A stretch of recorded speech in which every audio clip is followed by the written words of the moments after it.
Hello tout le monde, j'espère que vous allez bien. Je suis contente de vous retrouver aujourd'hui pour une nouvelle vidéo Actualité Mode.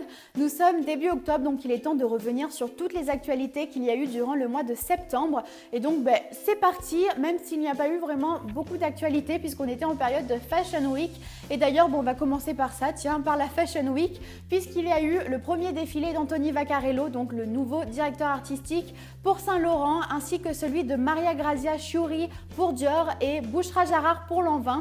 Donc tous les trois ont fait leur premier pas dans leurs marques respectives et je trouve qu'ils se sont plutôt bien débrouillés, même si Maria Grazia Chiuri s'est vraiment détachée du lot avec une collection plutôt, moi je trouve qu'elle est canon, j'adore, mais je vous en parlerai un peu plus en détail dans une prochaine vidéo qui arrivera très vite, donc n'hésitez pas à vous abonner à ma chaîne pour ne pas rater cette vidéo. Durant cette Fashion Week, on a pu également voir le défilé Yeezy saison 4 de Kanye West qui a fait pas mal polémique. Encore une fois, je vous en ai déjà parlé dans une vidéo si jamais ça vous intéresse, ainsi que celui de Tommy Hilfiger en collaboration avec Gigi Hadid, dont pareil on a entendu vraiment beaucoup parler grâce à Gigi Hadid entre autres. Et je vous ai fait une vidéo vraiment sur le sujet où je reviens vraiment en images, etc. Donc si ça vous intéresse, n'hésitez pas à vite aller rattraper ces vidéos. Durant la Fashion Week, il y a également eu un défilé qui s'est un peu détaché, un peu plus commercial on va dire. C'est la collaboration Adidas avec Alexander Wang. C'était un défilé surprise. À la fin du défilé d'Alexander Wang, de sa propre marque, il a fait défiler sur le podium cette collaboration. Donc l'effet de surprise a fait le buzz. Enfin, c'était plutôt bien joué d'après moi de ce côté-là. La collection est une collection unisexe, donc avec autant des pièces hommes que des pièces femmes, enfin des pièces mixtes. Ils ont essayé également de se mettre au See Now, Buy Now. Donc pour rappel, c'est le fait de pouvoir acheter les pièces de la collection directement après le défilé. On a vu ce concept plein de fois durant la Fashion Week, c'est vraiment quelque chose qui a été joué par vraiment pas mal de marques et je trouve ça positif que Adidas et Alexander Wang s'y essayent également.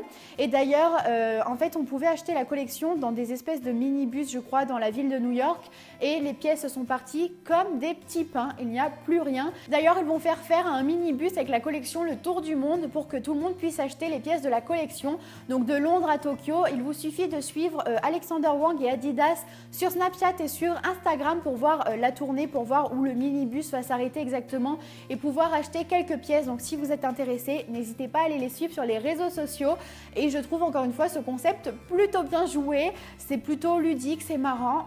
Moi j'aime bien. En parlant d'Alexander Wang, vous savez à chaque fois ses campagnes font pas mal parler d'elle parce qu'il y a pas mal de célébrités dedans. Et là ça ne manque pas puisque Kylie Jenner et Tyga, j'espère que ça se dit bien comme ça, ont rejoint le Wang Squad aux côtés de Big Sean, Skrillex, Zoé Kravitz, donc voilà, plein de célébrités. Le fait que ce soit Kylie Jenner en plus qui est une célébrité quand même vachement mise en avant, très populaire, ça fait parler de la marque Alexander Wang. On voit passer le spot publicitaire un peu plus facilement. Donc encore une fois, c'est super bien joué côté marketing, un top pour Alexander Wang. On va maintenant parler de la collaboration H&M et Kenzo. J'ai l'impression de vous en parler tous les mois. Tous les mois, ça se retrouve dans mes actus mode.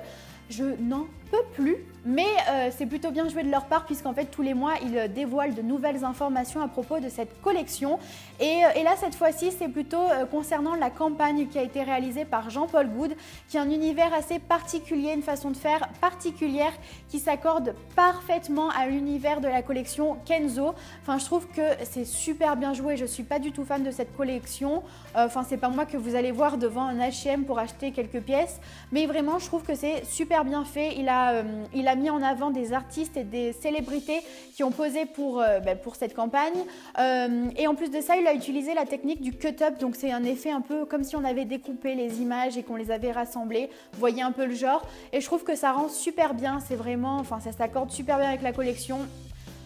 J'adore. En parlant d'H&M, ils ont fait également une campagne pour leur propre marque que vous pouvez voir à la télé. Je pense que vous l'avez déjà vu passer même sur Facebook, etc. Donc c'est une campagne qui se veut sans cliché. Donc il y a plein de femmes différentes, plein de personnalités différentes. Je crois qu'il y a un transgenre, il y a des femmes avec les cheveux longs, les cheveux rasés, des un peu rondes, des un peu plus fines, des noires, des blanches.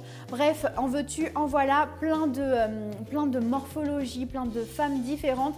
Et ça fait du bien à voir, c'est un petit peu un coup de frais. Moi personnellement, je suis vraiment pour ce genre de changement dans la mode. Je trouve que ça fait vraiment du bien. Ça donne un message de tolérance. C'est vraiment positif. Donc bah écoutez, encore une fois, moi je dis un petit bravo pour H&M quand même. On va maintenant passer à une actualité concernant Amancio Ortega qui est le fondateur de Zara, puisque on a appris qu'il est devenu l'homme le plus riche du monde. On aime Zara, hein, c'est pas pour rien. Et du coup, en fait, c'est un homme qui est né en 1936. Pendant la guerre, il a arrêté ses études à 13 ans pour devenir vendeur de chemises, je crois. Il a commencé à avoir l'idée de s'inspirer des défilés, des collections haute couture pour en faire des vêtements abordables, des vêtements pas chers. Et voilà qu'en 1975 est né Zara. De nos jours, il y a 7000 magasins dans 92 pays avec plus de 150 000 employés. C'est énorme. Et du coup, ce monsieur a une petite fortune de 78 milliards de dollars. Écoutez, le mec, il s'est plutôt bien débrouillé, hein, mais bon, pour notre plus grand bonheur, puisque nous aussi, on s'habille chez Zara. Hein. Maintenant, passer à 2 collaborations. Tout d'abord, celle de Toy Story avec la marque Vans. Donc, si vous êtes fan, vous allez être ravis. On n'a encore pas de date de sortie officielle. On n'a pas de visuel officiel pour l'instant. Ça a été que des fuites, mais pour le peu qu'on a vu. Mais on a par exemple vu sur la semelle écrit Andy. On a vu des couleurs flashy, des motifs un peu enfantins. Donc bref, si vous êtes fan, vous allez être super content. Et deuxième collaboration, c'est celle de La Redoute avec la youtubeuse Enjoy Phoenix. Donc c'est une collaboration qui va sortir en magasin et sur internet, je crois, le 11 octobre. C'est une collection plutôt avec des basiques, on va dire. Marie a dit qu'elle voulait vraiment faire des vêtements qui lui ressemblent, des vêtements qu'elle pourrait porter au quotidien et des vêtements surtout qui plairont au plus grand nombre. Donc c'est vraiment une collection commerciale avec perfecto, gilet gris, petite chemise à carreaux, enfin voilà, des choses assez basiques, on va dire, avec des pièces allant de 20 € à 150 €, donc en plus de ça, abordable, une collection abordable. Écoutez, je vous en reparlerai si ça vous intéresse dans une vidéo entièrement consacrée à mon avis sur cette collection. Puis pour finir, vous le savez maintenant, les stars sont tellement présentes dans le monde de la mode que je fais une petite catégorie exprès pour eux. Donc venons-en aux stars dans le monde de la mode. Et on a tout d'abord Sarah Jessica Parker, donc vous savez l'actrice, une des actrices principales de Sex and the City, qui a annoncé la sortie d'une collection de petites robes noires. Donc en 2014, elle avait lancé sa collection de chaussures. Elle en vient maintenant aux robes. On n'a pas de visuel, pas de date de sortie officielle non plus, il me semble. On a pour l'instant vu qu'une seule robe qui est assez simple, enfin assez minimaliste mais plutôt jolie. Donc voilà pour ça. Et on a également Beyoncé qui a annoncé sa deuxième collection Ivy Park. Donc encore une fois, voilà, des vêtements de yoga, des vêtements de sport, des leggings, des joggings.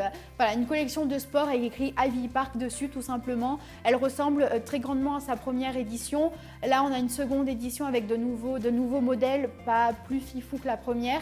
Mais écoutez, c'est que ça marche, hein, donc voilà, si ça vous intéresse, n'hésitez pas à suivre ça pour la sortie parce qu'il n'y a pas de date officielle, je crois. Donc voilà, c'est fini pour cette vidéo. J'espère que ça vous a plu. Si c'est le cas, n'hésitez pas à mettre un petit pouce bleu pour me le faire savoir et pour m'encourager. J'espère que vous avez appris plein de nouvelles choses, que vous êtes maintenant au courant de tout. Vous pourrez faire vos beaux et vos belles devant vos copines et vos parents et votre famille et j'en passe. N'hésitez pas à réagir à toutes ces actualités mode par commentaire, à vous abonner à ma chaîne si ce n'est pas encore fait et que mes vidéos vous plaisent, ainsi qu'à me rejoindre sur tous mes réseaux sociaux. Je vous attends nombreux. Sur ce, je vous fais plein de gros bisous et je vous dis à bientôt pour une prochaine vidéo.